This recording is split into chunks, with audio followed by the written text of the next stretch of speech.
Well, Christmas 30 years ago took on a whole new meaning for some military families. The Marine barracks in Beirut, Lebanon, were the site of a deadly bombing in late October. Well, tonight we take you back 30 years into the archives to see the tearful reactions from those who lost family and to who finally found out their loved ones were safe.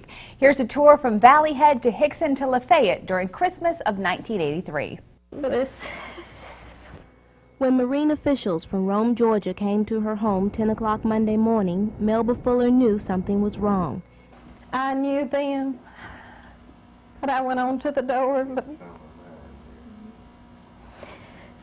I asked him not to tell me that he was gone, but I knew he was. Melba Fuller was told her youngest child, 21-year-old Marine Corporal Shannon Biddle, was killed Sunday night at Beirut International Airport during an exchange of shell fire. Fuller says the Beirut situation is difficult for her to understand, but she knows her son died so others can enjoy freedom. The Fullers are in no way bitter about their son's death. They say he was happy as a Marine, and they know he died a hero. From Valley Head, Alabama, Melanie Woods, TV 12, Tri-State Report.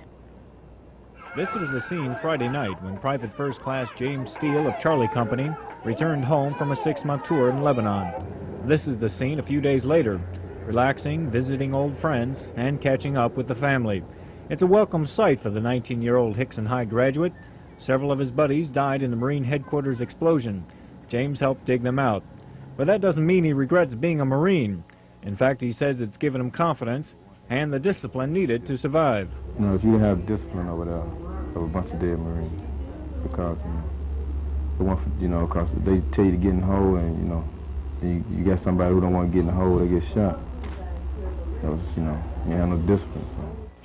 For Frances Hankins, October 23rd through the 27th was a living nightmare. Her son, Lance Corporal Jeff Hankins, had been stationed at the Beirut airport when it was bombed, and she didn't know if he was alive or dead. Finally, on the 27th, she received a call. Jeff was safe. He said, "Mother, I'm all right. I love you. Tell everybody I love them. I'm all right." And finally, the long-awaited day arrived when she could actually see Jeff, and what a homecoming it was. The town of LaFayette turned out a real hero's welcome for the 24-year-old they all loved so much and had feared was dead.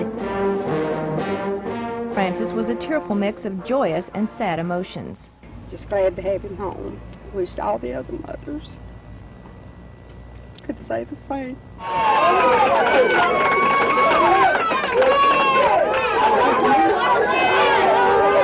Just wish that everybody, would have a very Merry Christmas and think of our folks overseas, in Beirut, Lebanon, this type of thing, and say a little prayer for them, and just kind of think of our fellow men. Just